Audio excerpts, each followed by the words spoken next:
నమస్తే, welcome to ANN. నేను మీ లక్ష్మీనాగ్ నరహర్శెట్టి.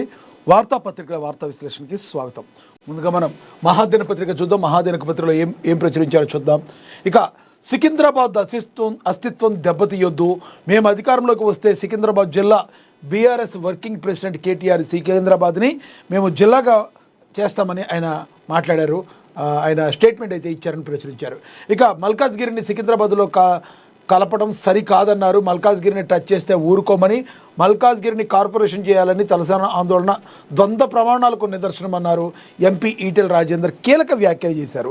మరి ఏదైతే తలసాని శ్రీనివాస్ యాదవ్ ఇవన్నీ ద్వంద్వ ప్రమాణాలు అని చెప్పి బీజేపీ నేత చెప్పడం అయితే ఈటెల రాజేందర్ చెప్పడం అయితే జరిగిందని ప్రచురించారు. ఇక సైలెంట్గా దెబ్బ కొట్టిన ఇండియా, అమెరికా పప్పులపై 30% టారిఫ్స్. మరి మనం ముందు నుంచి అనుకుంటున్నాం కదా, మీ ఇంటి నుంచి మా ఇంటికి ఎంత దూరమో మా ఇంటి నుంచి మీకు అంతే దూరం. మరి అదిరిపోయేటట్టు కౌంటర్ అయితే మరి ఇండియా కూడా ఇచ్చింది. మరి దాన్ని తీసుకుంటాక అమెరికా కూడా రెడీగా ఉండాలి. ఇక బెంగాల్కు టైం వచ్చింది, మార్పు రావాలి, బీజేపీ కావాలని చెప్పి మోదీ పిలుపునిచ్చారని కూడా ప్రచురించారు. ఇక అదేవిధంగా ఎన్నికలు వీటికే, మున్సిపల్ సైరన్, కార్పొరేషన్ల రిజర్వేషన్, గ్రేటర్ హైదరాబాద్ జనరల్ మహిళ, greater Warangal general, Karimnagar BC general, Kothagudem corporation ST general, Ramagundam corporation SC general, Mahabubnagar corporation BC మహిళ, నల్గొండ కార్పొరేషన్ మహిళా జనరల్, నిజామాబాద్ కార్పొరేషన్ జనరల్ మహిళ, Mancherial corporation BC general, Khammam corporation general మహిళ. ఇక మరి ఎవరెవరికి ఏ కోటాలు ఇచ్చారో కూడా, మరి మహిళల కోటా ఏంటి అనేది కూడా దీనిలో ప్రచురించారు. ఇక గ్రేటర్ హైదరాబాద్ మేయర్ జనరల్ మహిళలకి, వరంగల్ ఒక్కటే జనరల్ బీసీకి, కరీంనగర్ మేయర్లు మున్సిపల్ చైర్పర్సన్ రిజర్వేషన్ల ఖరారు. 121 మంది మున్సిపాలిటీలో 5 ఎస్టీ, 17 ఎస్సీ, 38 బీసీలకు 19న షెడ్యూల్ ప్రకటించే అవకాశం అయితే ఉందని కూడా ప్రచురించారు. తెలంగాణలో మున్సిపల్ ఎన్నికల నగారా మోగనుంది. ఎన్నికలు తీసుకున్న ప్రభుత్వంలో మరో కీలక నిర్ణయం తీసుకుంది. ఎన్నికల ప్రక్రియలో అసలు ఘట్టం రిజర్వేషన్ల ప్రక్రియను డిసైడ్ చేసింది. కార్పొరేషన్ మేయర్లు, మున్సిపల్ చైర్పర్సన్ల రిజర్వేషన్లు ఖరారయ్యాయి. మొత్తంగా 121 మున్సిపాలిటీలో 5 ఎస్టీ, 17 ఎస్సీలకు కేటాయించగా 38 పీఠాలను బీసీలకు కేటాయించారు. కీలకమైన హైదరాబాద్ మేయర్ పీఠాన్ని మహిళా జనరల్కు కేటాయించగా గ్రేటర్ వరంగల్ను జనరల్గా నిర్ణయించారు. Karimnagar corporation BC general, Kothagudem corporation ST general, Ramagundam corporation SC general కేటాయించారు. నల్గొండ కార్పొరేషన్ మహిళా జనరల్, నిజామాబాద్ కార్పొరేషన్ మహిళా జనరల్కు, మహబూబ్ నగర్ కార్పొరేషన్ బీసీ మహిళ, Mancherial corporation BC general, Khammam కార్పొరేషన్కు మహిళా జనరల్గా కేటాయించారు. మనం దీని గురించి అయితే చెప్పుకున్నాం. ఇక గ్రామ పంచాయతీల ఎన్నికలు అయితే అయిపోయినాయి, కొన్ని ఉప ఎన్నికలు జరిగినాయి. దానిలో ఏ పార్టీలు ఎంత మేర సక్సెస్ అయ్యాయో మనందరికీ విదితమే. అదే సమయంలో ఈ రోజున మరి మున్సిపల్ ఎన్నికలకి సైరన్ అయితే మోగింది. మరి 19న నోటిఫికేషన్ విడుదల చేసే అవకాశం కూడా ఉందని కూడా తెలుస్తుంది. ఇక ఓవరాల్గా లెక్కేసుకుంటే ఈ మున్సిపల్ ఎన్నికల్లో కూడా తమ సత్తా చాటేందుకు ప్రధాన పార్టీలైన కాంగ్రెస్ పార్టీ, అదేవిధంగా బీఆర్ఎస్ పార్టీ, బీజేపీ పార్టీ ఉవ్విళ్ళు ఊరుతున్న పరిస్థితి. ఒకరి మీద ఒకళ్ళు సార్వత్రిక ఎన్నికలు, నార్మల్ ఎన్నికల్లో ఎంత మేర ఉందో హాట్ టాపిక్గా, మరి ఇప్పుడు కూడా అంతే విధంగా ఒకరి మీద ఒకళ్ళు మాటల ప్రతిదాడులు చేసుకుంటున్న పరిస్థితి మనమైతే గమనిస్తున్నాం. ఎప్పుడు కూడా తెలుగు రాష్ట్రాల్లో ఎప్పుడు ఎన్నికలు హాట్ టాపిక్గానే ఉంటాయి, నువ్వా నేనా అనేది జరిగేటట్టే ఉంటాయి. కానీ కాంగ్రెస్ ప్రభుత్వం చేస్తున్న మరి ఎన్నో మంచి పనులు కావచ్చు, మరి వాళ్ళు ఇచ్చిన హామీలను నెరవేర్చే విషయంలో ప్రజలందరూ కూడా కాంగ్రెస్ పార్టీకి పట్టం కట్టడాన్ని మనం గత జరిగిన ఉప ఎన్నికల్లో చూసాం, మరి మొన్న జరిగిన గ్రామ పంచాయతీ ఎన్నికల్లో చూసాం. మరి ఇదే ఎన్నికలు వచ్చే మున్సిపల్ ఎన్నికల్లో కూడా సీన్ రిపీట్ అవుతుంది అని చెప్పి కాంగ్రెస్ నేతలు చాలా బలంగా అయితే అనుకుంటున్నారు. ఇక బీజేపీ, బీఆర్ఎస్ కూడా, మరి బీఆర్ఎస్ పార్టీ అయితే మరి తను అనుకున్న స్థాయిలో సక్సెస్ కాలేకపోయినప్పుడు తన ఉనికినైతే కాపాడుకుంది. కానీ బీజేపీ పార్టీ మాత్రం గడిచిన గత పంచాయతీ ఎన్నికల్లో మాత్రం తన ఉనికినే ప్రశ్నార్థకంగా మార్చుకున్న పరిస్థితిని అయితే మనం గమనించాం. మరి బీజేపీ పార్టీ ఎక్కడ తప్పు జరిగిందో తెలుసుకుని ఏమన్నా అడుగు ముందుకేస్తుందా, మరి మున్సిపల్ ఎన్నికల్లో తమ సత్తా చూపించే అవకాశం ఉందా, ఏమనుకుంటున్నారా అన్నదానికి కొంతకాలం వేచి చూడాల్సిన పరిస్థితి. ఏదైనప్పటికీ మున్సిపల్ ఎన్నికలకైతే నగారా మోగింది. ఇక అస్త్రశస్త్రాలను రెడీ చేసుకుంటానికి మరి అన్ని రాజకీయ పార్టీలు కాలు దూతో ఉన్నాయని చెప్పడంలో ఎటువంటి సందేహం లేదు. మీరేమనుకుంటున్నారు? ఈ మున్సిపల్ ఎన్నికల్లో, రాబోయే మున్సిపల్ ఎన్నికల్లో కాంగ్రెస్, బీజేపీ, బీఆర్ఎస్లో ఏ పార్టీకి విజయ ఢంకా మోగించే అవకాశం ఎక్కువగా కనబడుతుంది అనుకుంటున్నారు? కింద కమెంట్ బాక్స్ రూపంలో కమెంట్ చేయండి. ఇక అదేవిధంగా అమిత్ షాతో ఈటెల భేటీ. కేంద్ర హోంశాఖ మంత్రి అమిత్ షాతో మల్కాజ్గిరి ఎంపీ ఈటెల రాజేందర్ భేటీ అయ్యారు. మరి రాష్ట్రంలో రాజకీయ పరిస్థితులు అమిత్ షాకు వివరించారు. తెలంగాణలో ప్రస్తుత రాజకీయ పరిణామాలు, ప్రభుత్వ తీరు, పార్టీ పరిస్థితులపై నేతలతో మధ్య చర్చలు జరిపినట్లుగా మరి ఒకటైతే తెలుస్తుంది. ఈటెల రాజేందర్ ఒక బీసీ ముదిరాజు కులానికి చెందిన ఒక వ్యక్తిగా తనదంటూ మరి బీఆర్ఎస్ నుంచి ఆయన బీజేపీలోకి వెళ్ళటం జరిగింది. వెళ్ళిన తర్వాత తన మార్కు రాజకీయంతో ముందుకైతే దూసుకుపోతున్నారు. అయితే చాలామందికి తెలుసు, బాహటంగానే బండి సంజయ్ కావచ్చు, ఈటెల రాజేందర్ కావచ్చు విమర్శలు చేసుకున్న పరిస్థితి. ఇలా విమర్శలు చేసుకున్న తర్వాత బీజేపీ ఎంత నష్టపోయిందో మరి గ్రహించినట్టున్నారు. ఏదేమైనప్పటికీ స్వయంగా నరేంద్ర మోడీ వచ్చి మీ పంచాయతీలో నుండి విడిగా చూసుకోండి, పార్టీ మీద ప్రభావం పడకుండా చూసుకోండి అని హెచ్చరికలు జారీ చేశాక ఇప్పుడైతే కొంత అక్కడ అవకాశం, సద్గృహ వాతావరణం నడుస్తుందనడంలో మరి మనం అనుకోవచ్చు. ఇక అమిత్ షాతో మాట్లాడి ఇక్కడ జరుగుతున్న పరిస్థితులు వీటన్నిటి మీద కూడా ఈటెల రాజేందర్ చర్చించినట్టుగా కూడా ఇక ప్రచురించడం జరిగింది. ఇక బెంగాల్కు టైం వచ్చింది. మోడీ పిలుపు. ప్రధాని నరేంద్ర మోడీ పశ్చిమ బెంగాల్ పర్యటనలో కొత్త నినాదం ఇచ్చారు. బీహార్ అసెంబ్లీ ఎన్నికల్లో ఎన్డీఏ గెలుపు తర్వాత బెంగాల్ వంతు వచ్చిందన్నారు. బీజేపీ కావాలి, మార్పు కావాలి అంటూ ప్రధాని కొత్తగా నినదించారు. హౌరా గౌహతి మధ్య నడిచే మొదటి వందే భారత్ స్లీపర్ రైలును మరి ప్రధాని మోడీ ప్రారంభించారు. అనంతరం మాల్డోలో ఏర్పాటు చేసిన బహిరంగ సభలో ప్రసంగించారు. ఈ సందర్భంగా బెంగాల్ ముఖ్యమంత్రి మమతా బెనర్జీపై తీవ్ర విమర్శలు గుప్పించారు.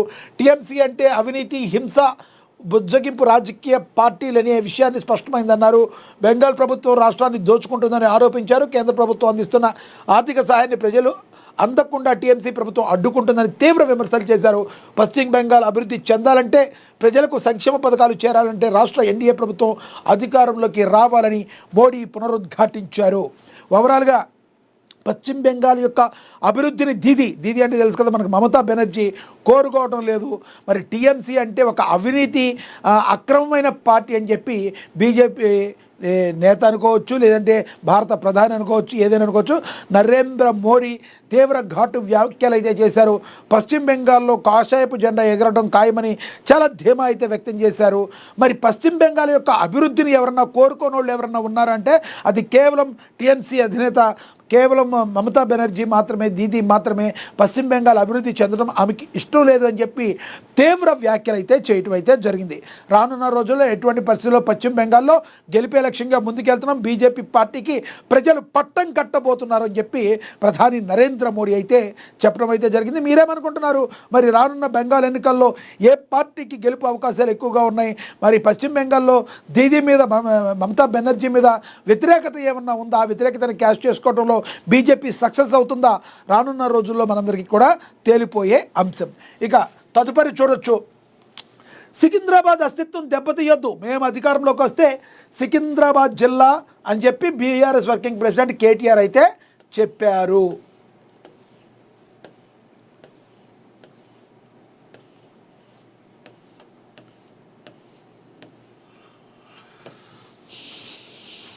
మేము అధికారంలోకి వస్తే సికింద్రాబాద్ జిల్లా బీఆర్ఎస్ వర్కింగ్ ప్రెసిడెంట్ చెప్పారు. సికింద్రాబాద్ అస్తిత్వాన్ని దెబ్బతీసే ప్రయత్నాలు జరుగుతున్నాయని, తాము అధికారంలోకి వస్తే సికింద్రాబాద్ను జిల్లా చేస్తామని BRS working president Kalvakuntla Taraka Ramarao అన్నారు. శనివారం తలసాని శ్రీనివాస్ యాదవ్ నేతృత్వంలో సికింద్రాబాద్ బచావో యాత్ర జరగాల్సి ఉంది. అయితే అర్ధరాత్రి ర్యాలీకి అనుమతి లేదని పోలీసులు సమాచారం అందించారు. అయినప్పటికీ బీఆర్ఎస్ శ్రేణులు సికింద్రాబాద్ రైల్వే స్టేషన్కు చేరుకునే ప్రయత్నాలు చేయగా పోలీసులు అడ్డుకున్నారు. దీంతో తెలంగాణ భవన్ వద్ద కేటీఆర్ మీడియాతో మాట్లాడారు. తెలంగాణ తల్లి విగ్రహాన్ని మార్చేశారు, తెలంగాణ తల్లి రూపురేఖలను మార్చారు, కాంగ్రెస్ తల్లిని ప్రతిష్ఠించారు, కాకతీయ కళారణం తీసివేశారు, అపసవ్య దిశలో పాలన సాగుతుంది. సికింద్రాబాద్ హైదరాబాద్ మధ్య విడదీయలేని బంధం ఉంది. సికింద్రాబాద్ అస్తిత్వాన్ని దెబ్బతీయాలనుకోవటం మంచిది కాదు. వైఎస్ఆర్ ఆనాడు ఎంసీహెచ్ను విస్తరించిన హైదరాబాద్ అస్తిత్వాన్ని ముట్టుకోలేదు. బీఆర్ఎస్ పాలనలో హైదరాబాద్ అస్తిత్వాన్ని దెబ్బతీసేలా ఎలాంటి చర్యలు తీసుకోలేదు. 2016లో జిల్లాలు ఏర్పడ్డాయి, అయినా కూడా సెట్ అవుతున్న సందర్భాలు జిల్లాను తొలగించాలనుకోవడం తొగ్లక్ చర్య అవుతుంది. తొగ్లక్ సర్కార్కు ప్రజాక్షేత్రంలో బుద్ధి చెప్తాం. సికింద్రాబాద్ ప్రజల మనోభావాన్ని బీఆర్ఎస్ గౌరవిస్తుంది. మేము అధికారంలోకి వచ్చాక జిల్లాలుగా ఏర్పాటు చేస్తామని కేటీఆర్ అయితే చెప్పుకొచ్చారు. కేటీఆర్ మరి ఎటువంటి పరిస్థితుల్లో దీన్ని యాక్సెప్ట్ చెయ్యం, మరి సికింద్రాబాద్ను ముట్టుకుంటే ఊరుకునే ప్రసక్తి లేదు అన్నారు. కానీ అర్ధరాత్రి పూట మరి పర్మిషన్ ఏ విధంగా ఉంటుంది? మరి ప్రజల కోసం చేసేటప్పుడు మీరు ఏ సమయంలో చేయాల్సింది ఆ సమయంలో చేయాలి కదా. మీరు అర్ధరాత్రులు ప్రజల్ని డిస్టర్బ్ చేసే కార్యక్రమాలు చేస్తే పోలీసులు ఊరుకుంటారా? చట్టం తన పని తాను చేసుకుపోతుందని రాజకీయ విశ్లేషకులు చెప్తున్నారు. ఈ తలసాని శ్రీనివాస్ యాదవ్ ఎవరైతే ఉన్నారో ఈయన డబల్ గేమ్ ఆడుతున్నాడు. మరి ఆయన ద్వంద్వ ప్రమాణాలు అని చెప్పి మరి బయట రాజకీయ విశ్లేషకుల దగ్గర నుంచి మరి బీజేపీ నేతలు అందరూ కూడా మాట్లాడుతున్న పరిస్థితి. ఏది ఏమైనప్పటికీ మరి రాజకీయానికి అతీతం కాదు అన్నట్టుగా ఇప్పుడు ఈ సికింద్రాబాద్ని పట్టుకుంటే మా మూడో కన్ను తెరుస్తామని బీఆర్ఎస్ శ్రేణులు అంటున్నారు. బీఆర్ఎస్ శ్రేణులు మరి ఈ అనుకున్న పనిని ఏవైనా మరి నిర్వర్తించడానికి వాళ్ళు చెప్పింది చేస్తారని మీరు భావిస్తున్నారా? కామెంట్ బాక్స్ రూపంలో కామెంట్ అయితే చేయండి. ఇక మల్కాజ్గిరిని సికింద్రాబాద్లో కలపాలంటాం సరికాదు అని చెప్పి మరి మాట్లాడారు.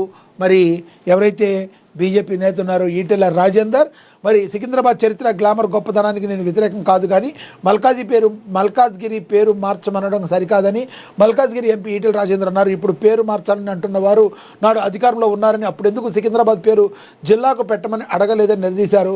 నాడు ఎందుకు చేయలేదన్న విషయాన్ని ఇప్పుడు ప్రజలకు చెప్పాల్సిన అవసరం ఉందన్నారు. సికింద్రాబాద్ అస్తిత్వాన్ని దెబ్బతీసేందుకు కుట్ర జరుగుతుందంటూ మాజీ మంత్రి సనత్నగర్ ఎమ్మెల్యే తలసాని శ్రీనివాస్ యాదవ్పై నేతృత్వంలో బీఆర్ఎస్ ఆందోళనకు దిగడంపై స్పందించిన ఈటెల నేతల ద్వంద్వ ప్రమాణాలు సరికాదన్నారు. ప్రస్తుత ప్రభుత్వం కూడా అధికారంలో చేతిలో ఉండి అడ్డుగోలుగా విభజనలు చేస్తున్నారని ఆయన మండిపడ్డారు. అన్నా మీరు ఈరోజైతే మరి మీరు సికింద్రాబాద్ మీద మీకు ప్రేమ ఉన్నట్టుగా మాట్లాడుతున్నారు తలసానన్న. గతంలో మీ ప్రభుత్వం 10 సంవత్సరాల నుండి మీరు ఎందుకు ఏమీ చేయలేకపోయారు అని చెప్పి చొరకలైతే అంటించారు తలసాని శ్రీనివాస్ యాదవ్కి అండ్ బీఆర్ఎస్ నేతలకి ఈటెల రాజేందర్ చొరకలైతే అంటించారు. అదే సమయంలో కాంగ్రెస్ పార్టీ ఇప్పుడు ప్రజెంట్ తీసుకుంటున్న నిర్ణయాలను కూడా ఆయన ఆక్షేపించారు. మీరేమనుకుంటున్నారు? ఈటెల రాజేందర్ మరి మాట్లాడుతున్న మాటల్ని ఏ కోణంలో చూడాలి? ఆయన కూడా రాజకీయంగా మాట్లాడుతున్నారు అనుకోవాలా? నిజంగానే సికింద్రాబాద్ మల్కాజ్గిరి ప్రజల పైన ప్రేమలతో మాట్లాడుతున్నారు అనుకుంటారు? కింద కామెంట్ బాక్స్ రూపంలో కామెంట్ అయితే చేయండి. ఇక సైలెంట్గా దెబ్బ కొట్టిన ఇండియా, అమెరికా పప్పులపై 30% టారిఫ్స్. అమెరికా టారిఫ్స్కు సైలెంట్గా ఇండియా బదులిచ్చింది. అమెరికా పప్పు ధాన్యాల ఎగుమతులపై 30% సుంకం విధించింది. నవంబర్ 1 నుంచి ఇది అమల్లోకి వచ్చింది. ట్రంప్కు సెనేటర్లు రాసిన లేఖతో ఇది బయటపడింది. ఈ టారిఫ్స్ వల్ల అమెరికా రైతులపై చాలా ప్రభావం పడుతుందంటూ వారు వాపోయారు. ప్రపంచంలో పప్పు ధాన్యాలు అతిపెద్ద వినియోగదారుడిగా భారత్ 27% ఉంది. అమెరికాపై కేంద్రం సైలెంట్గానే ప్రతీకారం తీర్చుకుందని నెటిజన్లు కమెంట్స్ అయితే చేస్తున్నారు. మరి మొరిగే కుక్క కరవదని, సైలెంట్గా ఉన్నది కుక్క మరి పిక్క పట్టుకుని పీకేస్తుందని మన అందరికి కూడా తెలుసు.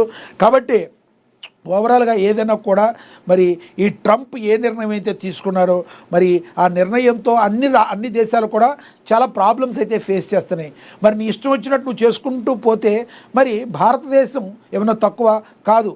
మాకున్న పరిధిలో మేము కూడా చేసి చూపిస్తామని మరి మోడీ సర్కార్ తీసుకున్న నిర్ణయం పప్పు ధాన్యాలపై టారిఫ్ మరి 30% పెంచడం చూస్తే అమెరికాకి ఇది వాళ్ళ రైతాంగానికి కూడా తీరని దెబ్బ వాటిల్లుతుందని కూడా మరి చెప్తున్నారు. రానున్న రోజుల్లో మరి అమెరికా ఇక్కడి నుంచైనా తన బుద్ధి మార్చుకుని భారత్తో కపట స్నేహం కాకుండా మంచి స్నేహానికి సై అంటుందో లేదో చూడాలి. ముందు ట్రంప్ తన వక్ర బుద్ధిని మార్చుకోవాలని చెప్పి మరి ప్రపంచ దేశాలని కూడా మాట్లాడుతున్న పరిస్థితి. మరి చూద్దాం రానున్న రోజుల్లో అమెరికా ఏ రకంగా తన బుద్ధిని సరిగ్గా మార్చుకుని సరైన వేలో వెళ్తుందో లేదో వేచి చూడాల్సిన పరిస్థితి. ఇక అదేవిధంగా చూస్తే మున్సిపల్ ఎన్నికల్లో 3 అంశాలే ప్రధాన అజెండాగా వెళదాం. కాంగ్రెస్ బీఆర్ఎస్ మజ్లిస్ కుట్రలను చిత్తు చేస్తాం కేంద్ర మంత్రి బండి సంజయ్ అన్నారని కూడా ప్రచురించారు. రాబోయే మున్సిపల్ ఎన్నికల్లో కాంగ్రెస్ మజ్లిస్ బీఆర్ఎస్ కుట్రలను చిత్తు చేసి అత్యధిక స్థానాలను కైవసం చేసుకుంటామని కేంద్ర మంత్రి బండి సంజయ్ అన్నారు. సికింద్రాబాద్లోని క్లాసిక్ గార్డెన్లో జరిగిన బీజేపీ మున్సిపల్ ఎన్నికల విజయ సంకల్ప సమ్మేళనంలో మాట్లాడారు. మున్సిపల్ ఎన్నికల్లో బీజేపీకి ఒక్క ఛాన్స్ ఇవ్వాలని ప్రజలకు విజ్ఞప్తి చేశారు. తమకు అవకాశం ఇస్తే మున్సిపాలిటీ కార్పొరేషన్ల అభివృద్ధి అంటే ఏంటో చూపిస్తామన్నారు. రాష్ట్రంలో అత్యధిక కార్పొరేషన్లు మున్సిపాలిటీలు గెలిస్తే కేంద్రం నుండి అధిక నిధులు తెస్తామన్నారు.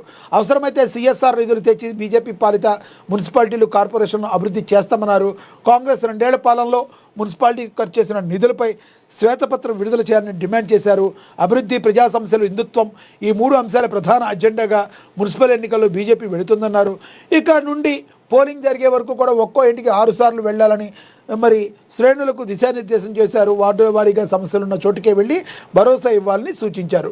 ఇక కాంగ్రెస్ బీఆర్ఎస్ పార్టీలో మజ్లిస్ దోస్తీ చేస్తుందని, బీఆర్ఎస్కు ఓటేస్తే గెలిచిన వాళ్ళంతా మళ్ళీ కాంగ్రెస్ గూటికే వెళతారని కరీంనగర్, నిజామాబాద్, భైంసా, నిర్మల్లో కాంగ్రెస్ బీఆర్ఎస్ పార్టీలతో మజ్లిస్ దోస్తీ కట్టిందని ఆయన గుర్తు చేశారు. మొక్కలు కానున్న బీఆర్ఎస్ రామచంద్రరావు కూడా మరి ఆయన మాట్లాడటం జరిగింది. రామచంద్రరావు చెప్పారు మొక్కలు కానున్న బీఆర్ఎస్ అని. మున్సిపల్ ఎన్నికల్లో బీజేపీ పూర్తిగా సంసిద్ధంగా ఉందని బీజేపీ అధ్యక్షుడు రామచంద్రరావు స్పష్టం చేశారు. ఇటీవల జరిగిన సర్పంచ్ ఎన్నికల్లో పార్టీ కార్యకర్తలు చూపిన కృషిని ఆయన అభినందించారు. దాదాపుగా 5,000 సర్పంచ్ స్థానాల్లో పోటీ చేశామని, గతంతో పోలిస్తే బీజేపీ గెలుపు సంఖ్య పెరిగిందని అయితే చెప్పుకొచ్చారు. ఓకే, ఏ చెట్టు లేని దగ్గర ఆనందం చెట్టు మహావృక్షం అన్నట్టు అసలు మీరు బీజేపీ వాళ్ళు మీరందరూ కలిసికట్టుగా ఉంటే గట్టి పోటీ ఇచ్చేవాళ్ళు. మీలో మీరు కుమ్ములాడుకున్న పరిస్థితి ఈ రోజున రాష్ట్రానికి ఇది దాపురిచ్చింది అనేది అక్షర సత్యం. అది బయట అందరికీ కూడా తెలుస్తుంది. ఓకే, ఇప్పటికైనా మీరు ఎక్కడ సమస్య ఉందో బేరీజ్ వేసుకుని ముందుకు వెళితే కొంత బెటర్మెంట్ అయ్యే అవకాశం ఉందని చెప్పి రాజకీయ విశ్లేషకులు చెప్తున్న మాట. ఎందుకంటే గతంలో ఎప్పుడు కూడా బీజేపీ పార్టీలో ఒక క్రమశిక్షణ ఉండేది. ఆ క్రమశిక్షణ కొరవడానికి కారకులు ఎవరు అనే దాన్ని 100 సార్లు ప్రశ్నించి సాక్షాత్తు మరి నరేంద్ర మోడీయే వచ్చి మీ అందరికీ కూడా గీతోపదేశం, దిశానిర్దేశం చేయాల్సిన పరిస్థితి వచ్చింది. ఏంటయ్యా మీ దౌర్భాగ్యమని మరి రాజకీయ విశ్లేషకులు చెప్తున్న పరిస్థితి.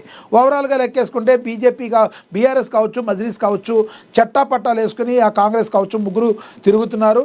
మరి హిందుత్వ అజెండా, అదేవిధంగా ఎక్కడైతే కార్మికులు ఎవరైతే ఉన్నారో, ఎక్కడైతే కార్పొరేషన్లు ఉన్నాయో ఆ కార్పొరేషన్లో CSR నిధులు తీసుకొచ్చి మరి రాష్ట్రం డెవలప్మెంట్కి మేము కృషి చేస్తాం, బీజేపీ 100% చిత్తశుద్ధితో ఉందని బండి సంజయ్ లాంటి నేతలు కూడా చెప్పడం జరిగింది. రానున్న మున్సిపల్ ఎన్నికల్లో విజయమే లక్ష్యంగా ఎటువంటి పరిస్థితుల్లో విజయం చేకూరుస్తుంది అని చెప్పి బండి సంజయ్ కావచ్చు, రామచంద్రరావు కావచ్చు పునరుద్ఘాటిస్తున్నారు. మరి బల్లగుద్ది చెప్తున్నారు. మీరేమనుకుంటున్నారు? వచ్చే మున్సిపల్ ఎన్నికల్లో బీజేపీ తన సత్తా చాటుతుంది అనుకుంటున్నారా? మీరు కమెంట్ బాక్స్ రూపంలో కమెంట్ చేయండి. ఇక అదేవిధంగా సంగారెడ్డి ప్రజలపై అలిగిన జగ్గారెడ్డి పోటీ చేయను, ప్రచారం చేయనని శపథం. తన భార్య పోటీ చేసినా ప్రచారం చేయనని ప్రతిజ్ఞ. రాష్ట్ర వ్యాప్తంగా పార్టీ కోసం ప్రచారం చేస్తానని ప్రకటన. సంగారెడ్డి రాజకీయాల్లో సీనియర్ నేత టీపీసీ వర్కింగ్ ప్రెసిడెంట్ జగ్గారెడ్డి తన తాజా వ్యాఖ్యలు ఇప్పుడు రాష్ట్ర వ్యాప్తంగా చర్చనీయాంశమయ్యాయి. తన రాజకీయ ప్రస్థానంలో ఎన్నో ఎత్తుపల్లలు చూశానని ఆయన ఇప్పుడు తన సొంత నియోజకవర్గ ప్రజలపైన అలిగారు.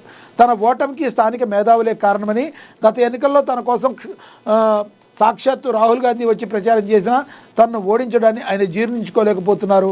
రాహుల్ గాంధీని పిలిచి తాను అవమానించానేమో అనే బాధలో ఉన్నానన్న జగ్గారెడ్డి ఇక జీవితంలో సంగారెడ్డి నుండి ఎమ్మెల్యేగా పోటీ చేయనని సంచలన ప్రకటన చేశారు.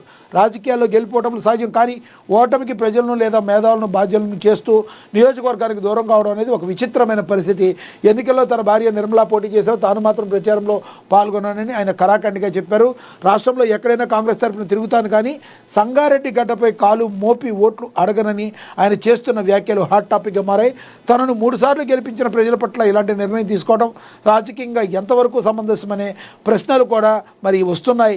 జగ్గారెడ్డి లాంటి మాస్ లీడర్ ఒక నియోజకవర్గంపై ఇలా అలిగి కూర్చోవడం వల్ల నష్టమైన వ్యక్తిగత ఇమేజ్కు కలిగే అవకాశం ఉందని కూడా మరి మాట్లాడుతున్నారు.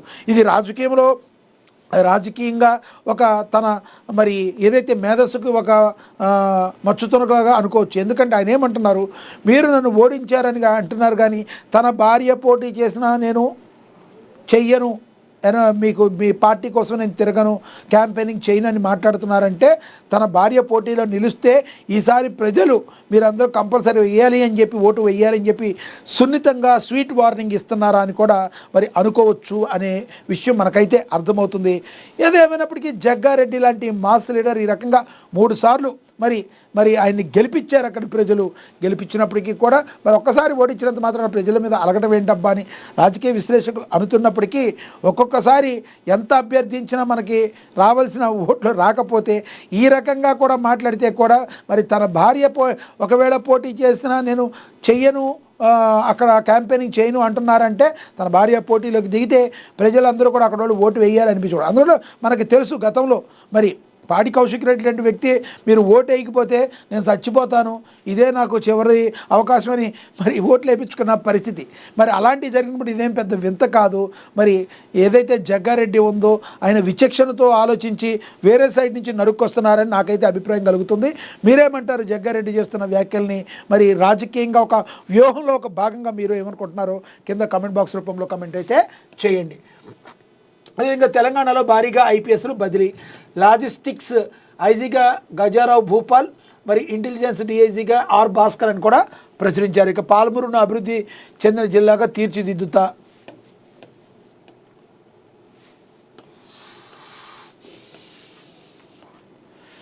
ప్రాజెక్టులకు అనుమతులు నిధులు తెచ్చేందుకే ప్రధాని మోడీని కలుస్తున్న ఎన్నికలప్పుడే రాజకీయాలు చేస్తాం, తర్వాత ప్రజల కోసం పనిచేస్తాం, నాకెవరూ శత్రువులు లేరు, రాజకీయ ప్రత్యర్థులను ఎన్నికల్లో ఓడించాను, ఎన్నికల తర్వాత నాకు ఎవరి మీద కోపం లేదు, శత్రుత్వం లేదు, పేదరికం నిరక్షరాస్యత మాత్రమే మనకు శత్రువులుగా భావిస్తా అని సీఎం రేవంత్ రెడ్డి చాలా కీలకమైన వ్యాఖ్యలు చేశారు. రాష్ట్రం కోసం అవసరమైతే నేను తగ్గుతాను, ప్రధానమంత్రిని కలుస్తాను, కేవలం రాష్ట్రం సౌభాగ్యంగా ఉండడానికి, రాష్ట్రం కోసం నిధులు తీసుకురావడానికి మాత్రమే నేను కలుస్తాను, రాజకీయాలు అప్పుడు మాత్రమే చేస్తాం, ఎన్నికలప్పుడే, ఇప్పుడు మాత్రం ప్రజల కోసం పాలన చేస్తామని సీఎం రేవంత్ రెడ్డి మరోసారి స్పష్టం చేశారు. ఇక వెనుకబడిన జిల్లాలుగా ఇంకెంతకాలం అభివృద్ధి విషయంలో ఎక్కడా రాజీ పడబం, నాకెవరూ శత్రువులు లేరు, పాలమూరు సభలో సీఎం రేవంత్ రెడ్డి చెప్పారు. ఒకప్పుడు తట్ట పని, మట్టి పని, పార పని, వలసలు వెళ్లిన పాలమూరును తెలంగాణలోనే అత్యంత అభివృద్ధి చెందిన జిల్లాగా తీర్చిదిద్దామని ముఖ్యమంత్రి రేవంత్ రెడ్డి పేర్కొన్నారు. ఇతర దేశాలు, రాష్ట్రాల నుంచి తెలంగాణ పర్యాటకులకు వచ్చేవారు మరి తప్పనిసరిగా పాలమూరు జిల్లాలను సందర్శించేలా అభివృద్ధి చేయాలన్నది తన కళని చెప్పారు. త్వరలోనే నా కళలు నెరవేర్చుకుంటానని చెప్పారు. ప్రజాపాలన ప్రగతి బాట కార్యకలాపాల్లో భాగంగా మహబూబ్నగర్ జిల్లా 1000 కోట్ల రూపాయలకు పైగా పలు అభివృద్ధి పనులను ముఖ్యమంత్రి ప్రారంభించారు. ఒకప్పుడు రాష్ట్ర పర్యటనకు వచ్చారు. గ్రాంట్ల కోసం పాలమూరులోని పేదరికాన్ని చూపించిన సందర్భాలు అత్యంత బాధాకరమని, 10 ఏళ్లు పెండింగ్లో ఉన్న ప్రాజెక్టుల సమస్యలను పరిష్కరించేందుకు ముందుకు సాగుతున్నామన్నారు. పాలమూరు అభివృద్ధి కోసం అందరం కలిసి పనిచేద్దామన్నారు. మరి పాలమూరును అభివృద్ధి చెందిన ప్రాంతంగా తీర్చిదిద్దాల్సిన అవసరం ఉందని, సంక్రాంతి పండుగ సందర్భంగా పాలమూరులో వెలుగులు నింపాలని, దేశానికి పేరు తేవాలని ఆకాంక్షిస్తూ IIITతో పాటు వందలాది కోట్ల రూపాయల అభివృద్ధి పనులను ప్రారంభించాం. పాలమూరు జిల్లా వెనుకబాటుకు ప్రధాన కారణాలు సాగునీటి సౌకర్యాలు కల్పించకపోవడమని సీఎం రేవంత్ రెడ్డి అయితే గుర్తించారు. మరి విద్యా అవకాశాలు లేకపోవడమే, చదువులకు అవసరమైన నిధులు అందించే బాధ్యత తనదేనన్నారు. ప్రాజెక్టులకు అనుమతులు, నిధులు రావాలంటే కేంద్రంలో ప్రధానమంత్రిని కలవాల్సిందే. గ్రామంలోని అభివృద్ధి జరగాలంటే సర్పంచులు ఎంత కీలకమో, దేశంలో అభివృద్ధి జరగాలంటే ప్రధానమంత్రి అంతే కీలకం. అభివృద్ధి విషయంలో ఎక్కడ రాజీ పడబోమని చెప్పి రేవంత్ రెడ్డి అయితే స్పష్టం చేశారు. గతంలో బీఆర్ఎస్ అధినేత గులాబీ బాస్ కేసీఆర్ చేసిన తప్పు అదేనని ఇప్పటికీ పెద్ద పెద్ద మేధావులు, రాజకీయ పండితులు చెప్తూ ఉంటారు. ఒక రాష్ట్రం అభివృద్ధి చెందాలి అంటే కంపల్సరీ కేంద్రంలో ఉన్న ప్రభుత్వానితో, అది బీజేపీ అయినా కాంగ్రెస్ అయినా ఏదైనా, కేంద్రంలో ఉన్న ప్రభుత్వంతో గొడవలు పెట్టుకోవడం కరెక్ట్ కాదు. రాజకీయాలు చేసేప్పుడు రాజకీయాలు మాట్లాడాలి. ప్రోటోకాల్ పాటించాల్సిన సమయంలో ఒక ప్రధానమంత్రి వస్తున్నారు అంటే మరి ఇక్కడ ముఖ్యమంత్రులు మరి వాళ్ళని రిసీవ్ చేసుకునే విషయంలో ఉండాల్సిన ప్రోటోకాల్ని అయితే పాటించాలి. ప్రభుత్వం పని మీద వచ్చినప్పుడు, ప్రజాప్రభుత్వం పార్టీ పనుల మీద వచ్చినప్పుడు కాకుండా ప్రభుత్వం పని మీద వచ్చినప్పుడు కంపల్సరీ ప్రోటోకాల్ పాటించాలి.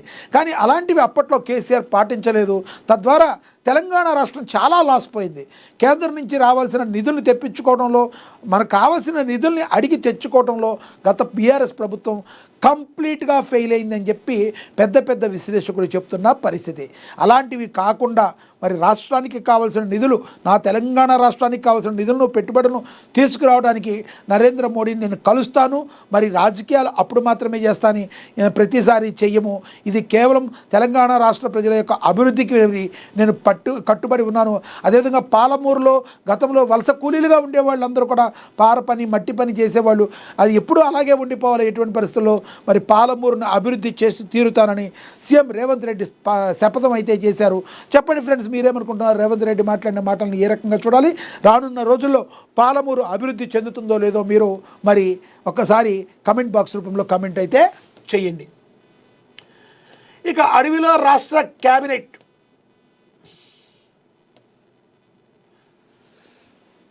తెలంగాణ రాజకీయ చరిత్రలోనే చారిత్రాత్మక ముఖ్యమంత్రి రేవంత్ మార్క్. చర్చకు 15 అంశాలున్నాయి. 3000 మంది పోలీసులతో భద్రత. రాష్ట్ర సచివాలయంలో అడవిలోకి నడుస్తుంది. ప్రసిద్ధ మేడారం వేదికగా ఉమ్మడి ఆంధ్రప్రదేశ్, తెలంగాణ రాష్ట్ర చరిత్రలో మునిపెన్నడూ జరగని రీతిలో తొలిసారిగా అడవుల మధ్య రాష్ట్ర కేబినెట్ సమావేశం జరగబోతుంది. మరి ప్రజల పాలన పేరుతో తమదైన మార్కు వేస్తున్న ముఖ్యమంత్రి రేవంత్ రెడ్డి దశాబ్దాలుగా సాగుతున్న మేడారం జాతరపై చరిత్రలో ఎవరూ చేయని ముద్రనైతే ఆయన వేయటం అయితే జరిగిందని ప్రచురించారు. ప్రజాపాలన పేరుతో తనదైన మార్కును ముఖ్యమంత్రి రేవంత్ రెడ్డి దశాబ్దాలుగా జరుగుతున్న చరిత్రపై ఎవరు లేని ముద్ర వేశారు. మేడారం ఆలయ ప్రగతికి సంప్రదాయబద్ధంగా శ్రీకారం చుట్టి వావ్ అనిపించారు. ఒకప్పుడు మావోయిస్టుల కదలికలు ముమ్మరంగా ఉన్న ప్రాంతంలో మంత్రివర్గ సమావేశం నిర్వహించాలన్న ప్రభుత్వ నిర్ణయం ఆసక్తిని రేకెత్తిస్తుంది. రాష్ట్రంలో మావోయిస్టుల సమస్య లేదన్న సంకేతాన్ని ఇక్కడి నుంచే సమావేశం పెట్టాలని నిర్ణయించుకుంటుందా, లేక రాష్ట్రంలో శాంతి భద్రతలు బేషుగ్గా ఉన్నాయని చెప్పుకోదలుచుకుందా, లేక మంత్రులు అధికారంలోకి మేడారం జాతరకి దర్శనం కలిగించే ఉద్దేశమా? ఏదైనా జరిగితే కానీ మరి రేవంత్ మార్క్ పాలనతో మరి ఏకంగా అడవిలోనే మరి ఈ రకంగా పెట్టడాన్ని మనం జాతరపై చర్చ రాష్ట్రంలో ప్రభుత్వ నిర్ణయం ఆసక్తి రేకెత్తిస్తుంది. మరి హాజరవుతుండటం నిర్ణయం ఇలాంటి అనేక రకాల చర్చలకు ప్రభుత్వ నిర్ణయంపై మంత్రివర్గ శాఖల బృందం కేబినెట్ భేటీకి హాజరవుతుండటం, మరి ఈ కేబినెట్ మీటింగ్ ఇక్కడ జరగటం దాన్ని మరి ఏ రకంగా చూడాలి అనేది మనకి కొంతకాలంలో మరింత స్పష్టత వస్తుంది. కానీ ఏదేమైనప్పటికీ కూడా అడవిలో ఈ కేబినెట్ మీటింగ్ జరగటం అనేది కూడా రేవంత్ మార్క్ పాలనకి ఒక నైజంగా మనం అభివర్ణించవచ్చు. ఇక పురుషులకు ఫ్రీ బస్, తమిళనాడులో ఎన్నికల హామీలు. ప్రస్తుతం సిటీ బస్సుల్లో మహిళలకు మాత్రమే ఉచిత బస్సు ప్రయాణం వెసులుబాటు ఉండేది. కానీ తమ పార్టీ అధికారంలోకి వస్తే ఇకపైన పురుషులకు కూడా ఫ్రీ జర్నీ సౌకర్యాన్ని కల్పిస్తామని అన్నాడీఎంకే ప్రధాన కార్యదర్శి మాజీ ముఖ్యమంత్రి ఎడప్పాడి పళనిస్వామి ప్రకటించారు. రేషన్ కార్డులో ఉన్న ప్రతి కుటుంబానికి నెలకు 2,000 చొప్పున ఇస్తామని అన్నాడీఎంకే ప్రకటించింది. ప్రతి నెల క్రమం తప్పకుండా బ్యాంకు ఖాతాలోనే నగదు జమ అవుతుంది. ఎన్నికల మేనిఫెస్టోలో ఆ పార్టీ పేర్కొంది. ఫ్రీ హామీలకు పెట్టింది పేరైన తమిళనాడులో ఇప్పుడు మరికొన్ని కొత్త హామీలు పుట్టుకొస్తున్నాయి. ఇప్పుడు ఎక్కడ ఏం జరుగుతుందో ఎవరికీ తెలవట్లేదు.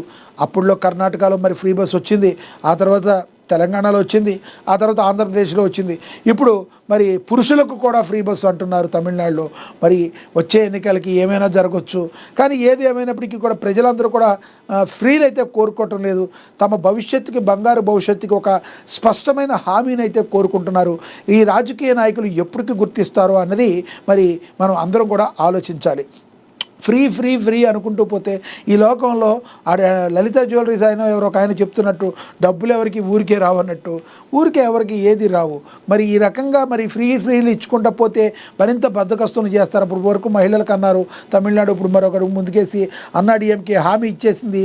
మరి పళనిస్వామి ఏదైతే చెప్తున్నారో పురుషులకు కూడా మేము ఫ్రీగా ఇస్తామని చెప్తున్నారు. ఇది ఏమైనా వర్కౌట్ అవుతుందో అవదో మరి చూడాల్సిన పరిస్థితి. ఒకవేళ అక్కడ వర్కౌట్ అయితే మాత్రం మరి దాన్ని ఇంకెన్ని రాష్ట్రాలకు పాకుతుందో అనేది వేచి చూడాలి. మీరేమనుకుంటున్నారు? మహిళలకు ఫ్రీ బస్సు ఉంది కాబట్టి పురుషులకు కూడా ఫ్రీ బస్సు ఉంటే బాగుంటుంది అనుకుంటున్నారా? కింద కమెంట్ బాక్స్ రూపంలో కమెంట్ అయితే చేయండి.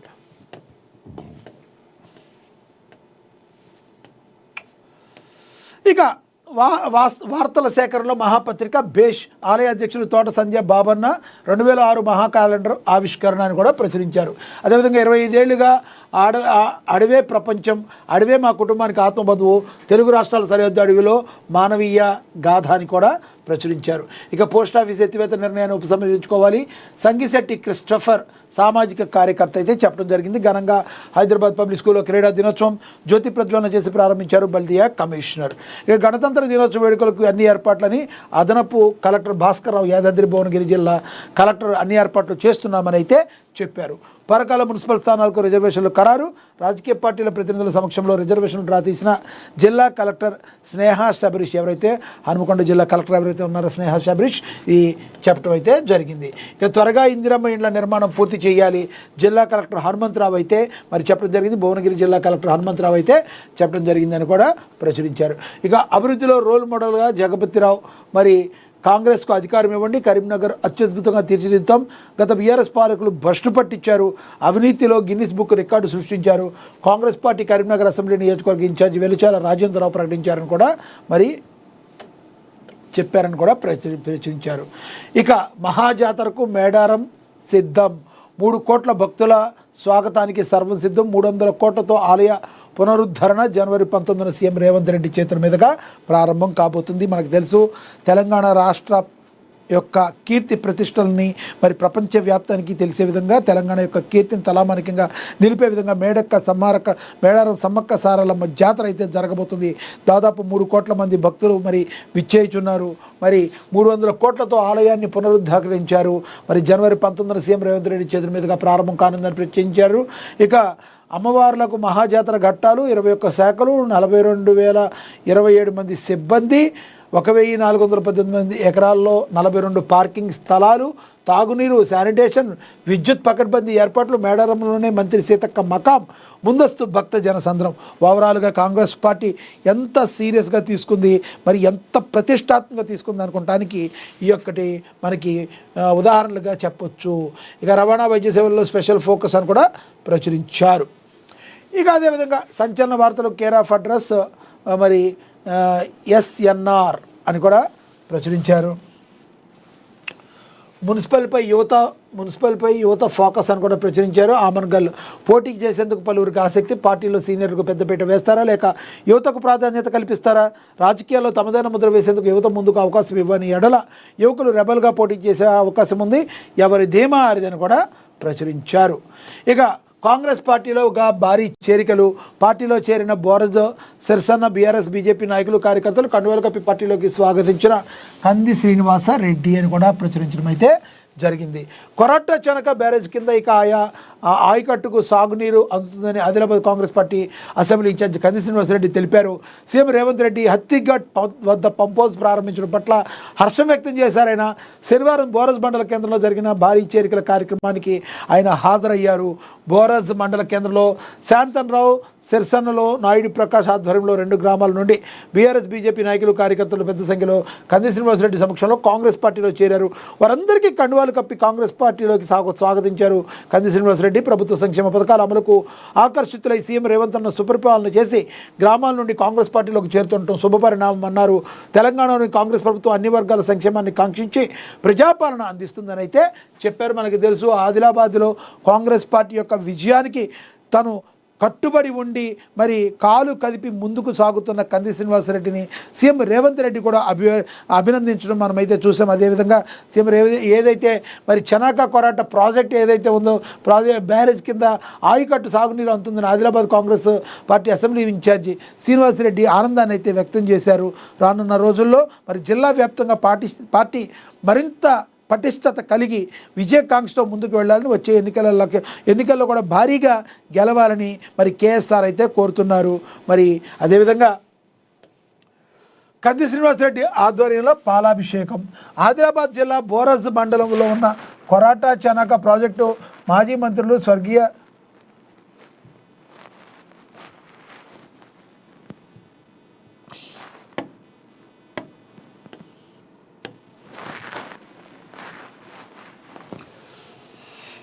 బోరజ్ మండల కేంద్రంలో సీతారాముల ఆలయాన్ని కంది శ్రీనివాసరెడ్డి అయితే మరి ప్రారంభించారు. అదేవిధంగా ఆదిలాబాద్ జిల్లా బోరజ్ మండలంలో ఉన్న కొరటా చెనక ప్రాజెక్టు మాజీ మంత్రులు స్వర్గీయ చిలుకూరి రామచంద్రారెడ్డి పేరు పెట్టేందుకు హర్షం వ్యక్తం చేస్తూ Adilabad Congress party assembly incharge Kandi Srinivasa Reddy మరి పాలాభిషేకం చేశారు. మరి ఎవరైతే ఇన్ఛార్జీలు ఉన్నారో ముఖ్యమంత్రి రేవంత్ రెడ్డికి, నీటిపారుదల శాఖ మంత్రి ఉత్తమ్ కుమార్ రెడ్డి, జిల్లా ఇన్ఛార్జి జూపల్లి కృష్ణారావుకి మరి చిత్రపటాలకి పాలాభిషేకం చేయడం అయితే జరిగింది. మా యొక్క ఆకాంక్షలను నెరవేరుస్తూ కొరాటా చెనాక ప్రాజెక్టుకు మాజీ మంత్రివర్గులు స్వర్గీయ చిలుకూరి రామచంద్రారెడ్డి పేరు పెట్టడాన్ని కంది శ్రీనివాసరెడ్డి ఎంతో స్వాగతించారు అని కూడా ప్రచురించారు. ఇక ఆలయ ఆవరణలో నూతన షెడ్ను ప్రారంభించిన కంది శ్రీనివాసరెడ్డి బోరజ్ మండల కేంద్రంలో శ్రీ సీతారాముల ఆలయాన్ని Adilabad Congress party assembly incharge Kandi Srinivasa Reddy సందర్శించారు. నియోజకవర్గ ప్రజలు సుఖశాంతులతో ఉండాలని ఆలయంలో ప్రత్యేక పూజలు చేపట్టారు. ఆలయ కమిటీతో పాటు స్థానిక శ్రేణులు ఆయన్ను ఘనంగా సత్కరించారు. అనంతరం ఆలయ ఆవరణలో ఏఎస్టీఎఫ్ నిధులతో నిర్మించిన నూతన షెడ్ను కంది శ్రీనివాసరెడ్డి రిబ్బన్ కట్ చేసి ఆవిష్కరించారు. ఏదేమైనప్పటికీ కూడా మనకు తెలుసు కంది శ్రీనివాసరెడ్డి ఆదిలాబాద్ జిల్లాలో మరి ఆ జిల్లా ప్రజల యొక్క మేలును కోరుతూ ముందుకు వెళ్ళడం మనమైతే గమనిస్తున్నాం. ఇక అదేవిధంగా మున్సిపాలిటీని పూర్తి స్థాయిలో అభివృద్ధి చేస్తామని రాష్ట్ర కార్మిక ఉపాధి శిక్షణ కర్మాగార గనుల భూగర్భ శాఖ మంత్రి మరి వివేక్ వెంకటస్వామి అయితే మరి చెప్పడం అయితే జరిగింది. అదేవిధంగా భారత్ నుంచి 100 దేశాలకు ఈ కారు గురించి తెలుసా అని చెప్పి మరి కార్స్ గురించి బిజినెస్లో మరి వేయడం జరిగింది. ఇండోనేషియాలో విమానం గల్లంత అయిందని చెప్పి మరి ఇండోనేషియా శనివారం 11 మందితో వెళుతున్న ఓ ప్యాసింజర్ విమానం రాడార్ నుంచి అదృశ్యమైంది. జావా ద్వీపం నుంచి నులివేసి ద్వీపానికి వెళుతున్న ఈ విమానం పర్వత భూభాగానికి చేరుకోగానే గ్రౌండ్ కంట్రోల్తో సంబంధం కోల్పోయింది. విమానం 8 మంది సిబ్బంది, 3 ప్రయాణికులు ఉన్నట్లు అధికారులు తెలిపారు. విమానం కోసం మరి సెర్చ్ అండ్ రెస్క్యూ టీమ్ అయితే మరి సెర్చ్ చేస్తున్నట్టుగా ప్రచురించారు. ఇక 1 బిలియన్ వ్యూస్ దాటేసిన తమన్నా ఐటెం సాంగ్, ఓ పక్క సినిమాలు చేస్తూనే మరో పక్క ఐటెం సాంగ్తో వైరల్ అవుతుంది తమన్నా భాటియా. అలా ఆమె స్పెషల్గా స్టెప్పులు వేసిన పాట ఒకటి 1 బిలియన్ వ్యూస్ దాటేసింది. అదే స్త్రీ 2 మూవీలోని ఆజ్ కీ రాత్ అనే విషయాన్ని వెలికిబెట్టి సోషల్ మీడియా వేదికగా వెల్లడిస్తూ అందరికి కృతజ్ఞతలు తెలిపింది. ఫస్ట్ వ్యూ నుంచి 1 బిలియన్ 100 కోట్ల వరకు మీ ప్రేమకు థ్యాంక్స్ అని రాసుకొచ్చింది తమన్నా భాటియా అని కూడా ప్రచురించారు. ఇక ఓవరాల్గా బాలీవుడ్లో తగ్గిన అవకాశాలు, మతం చూసి వెనకడుగు వేశారనుకుంటూ కూడా ఏఆర్ రెహమాన్ గురించి కూడా రాసుకొచ్చారు. ఓవరాల్గా చూసుకుంటే మరి మహాదినపత్రికలో ఇవి ప్రచురించారు. ఇక ఏబిఎన్ ఆంధ్రజ్యోతి చూద్దాం. ఆంధ్రజ్యోతి దినపత్రికలో hydrogen pump storage, wind, solar పవర్కు రాష్ట్రం అనుకూలమైన వ్యాలీగా ఆంధ్రప్రదేశ్ ఉందని, మరి అన్ని రాష్ట్రాలకు వచ్చిన పెట్టుబడులు 20% మనకేనని, యూనిట్ విద్యుత్ కొనుగోలు ఖర్చు 1.19కి తగ్గిస్తామని, ఈ ఏడాది డ్రోన్ అంబులెన్స్ సేవలు అందుబాటులోకి, సంపద సృష్టికి ఏపీని మించిన రాష్ట్రం లేదని, కాకినాడలో గ్రీన్ అమోనియా ప్లాంట్లో భారీ యంత్రాలను ప్రారంభించారు మరి ముఖ్యమంత్రి చంద్రబాబు, అలాగే ఉప ముఖ్యమంత్రి పవన్ కళ్యాణ్. మరి గత ప్రభుత్వంలో వేధింపులే పారిశ్రామికవేత్తలను వైసీపీ నేతలు భయపెట్టారు. సమీక్షల పేరుతో విద్యుత్ ఒప్పందాలు ఆపేశారు. గ్రీన్ అమోనియా ఉత్పత్తిలో ప్రపంచంలోనికి రాష్ట్ర ప్రగతి అని చెప్పి డిప్యూటీ సీఎం పవన్ కళ్యాణ్ మాట్లాడటం అయితే జరిగిందని కూడా ప్రచురించారు. ఇక సాయిరెడ్డికి ఈడీ సమన్లు, 1000 కోట్ల లిక్కర్ స్కామ్లో వైసీపీ మాజీ ఎంపీకి పిలుపు, మరి 22న విచారణకు రావాలంటూ నోటీసులు జారీ. ఇప్పటికే విచారించిన సిట్ అధికారులు స్కామ్ సంగతులు తెలిపిన సాయిరెడ్డి, రాజ్ కసిరెడ్డి కీలకమని నాడు వెల్లడి. ముడుపులను దేశం దాటించారన్న సాయిరెడ్డి విజిల్ బ్లోయర్ అవుతానంటూ అభ్యర్థన. మరి చూడాలి విజయసాయిరెడ్డి రానున్న రోజుల్లో మరి ఇంకా ఎవరి పేర్లు బయట పెడతారు, ఏం జరగబోతుందనేది. బొగ్గు కోసం నీచ కథనం.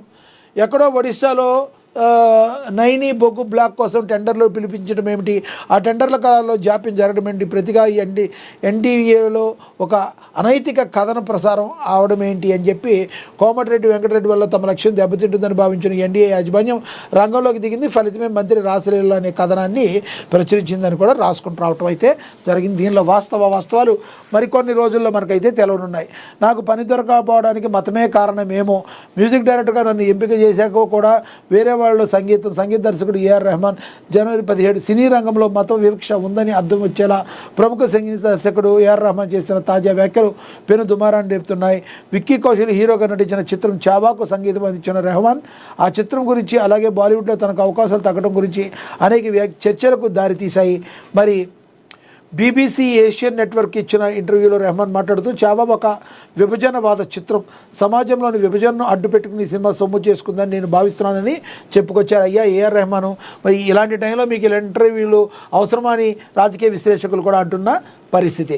ఇక వలసలే బెంగాల్కు పెద్ద సమస్య. ఈ పాపం మమతా బెనర్జీదే. చొరబాటుదారులతో బెంగాల్ని నింపేశారు. తరచూ మత ఘర్షణలకు కారణం ఇదే. ముంబై ఫలితమే బెంగాల్లో సాధిస్తాం, బీజేపీ వెంట జంజీత్ తరం అని చెప్పి ప్రధాని మోడీ మరి చెప్పడం అయితే జరిగింది. మనం దీని గురించి కూడా చర్చించుకున్నాం. ఇక యుద్ధానికి ముందు ప్రశాంతతేనా, అసలు క్రిమినల్ ట్రంపే అని చెప్పి టెహ్రాన్లో మరి నిర్వహించిన ఆందోళనకారు సామూహిక అంత్యక్రియలో వారి బంధువులు కూడా పాల్గొన్నారని కూడా ప్రచురించారు. ఇక బొగ్గు కోసం నీచ కథనం అని చెప్పి మరి సైనికోల్ బ్లాండ్ టెండర్ల విషయంలో తన ప్రయోజనాలు కాపాడుకునేందుకు ఎన్టీవీ యాజమాన్యం హద్దు మీరింది. తమ మీడియా సంస్థను దుర్వినియోగం చేశారు. ఇక్కడ జర్నలిస్టులు బలిపశువులు అయ్యారు, కానీ పత్రికా స్వేచ్ఛకు ఏర్పడిన ముప్పేమీ లేదు. వర్చువల్ వ్యవహారాల్లో అది నిజమైన అబద్ధమైన తలదూర్చే అధికారం ఎవరికీ ఉండదు. సమాజానికి నష్టం జరిగినంత వరకు వ్యక్తిగత వ్యవహారాలకి వేలు పెట్టే అధికారం ఏ మీడియాకు ఉండదని చెప్పి ఒక ఆర్టికల్ అయితే రాసుకురావడం అయితే జరిగింది. ఇక నేను బతికున్నానని తెలిసింది అలాగే అని చెప్పి మరి ఎవరైతే ప్రిన్సెస్ ఎస్రాతో ఆమెకు మంచి సంబంధం ఉండేదని చెప్పి కూడా ఒక కథనాన్ని అయితే రాసుకొచ్చారు. ఇక శ్రమతో సక్సెస్, జిల్లాలో లక్ష్యానికి చేరువుగా పారిశ్రామిక వృద్ధి. మరి పిఎస్బిఎస్ కిటికీలు తిరుగు ప్రయాణాలతో ఒకటే రద్దీ.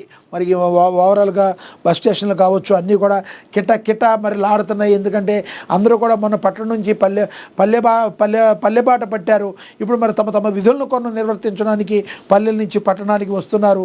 శనివారం ఆదివారం ఈ 2 రోజులు కూడా ఎక్కడ చూసినా కూడా బస్ స్టాండ్లు అన్నీ కూడా, రైల్వే స్టేషన్లు ఇంక్లూడింగ్ ఎయిర్పోర్ట్స్ కూడా అన్నీ కూడా కిటకిటలాడుతున్న పరిస్థితిని అయితే మనమైతే చూస్తున్నామని కూడా ప్రచురించారు. ఇక సంపద తయారీ బాట గత టీడీపీ ప్రభుత్వంలో చంద్రబాబు లోకేష్ శ్రీకారం స్వచ్ఛపల్లెల రూపకాల కొరకు దోహదమని కూడా చెప్తున్నారు. ఇక ట్రాక్టర్ తిరగబడి డ్రైవర్ మృతి అని చెప్పి మరి విషాదకర ఘటన చోటు చేసుకుందని కూడా మరి ప్రచురించారు. అదేవిధంగా ఓపెన్ డ్రైనేజీ అస్తవ్యస్తముగా ఉంది. మరి ఆటోనగర్ విజయవాడ ఆటోనగర్లో మరి ఎక్కడెక్కడ మురిగినీళ్ళు అక్కడే ఇబ్బంది పడుతున్న స్థానికులు పట్టించుకున్న దాఖలాలు లేవని చెప్పి కూడా మరి ప్రచురించారు. ఓవరాల్గా చూసుకుంటే మరి ఎక్కడైనా కూడా ఆ సమస్యలని సంబంధిత అధికారులు ఎవరైతే ఉన్నారో వాళ్ళు పట్టించుకోవాల్సిన పరిస్థితి అయితే ఉంటుంది. వాళ్ళు పట్టించుకోకపోతే మాత్రం ప్రజల్లో రెవల్యూషన్ వస్తుంది.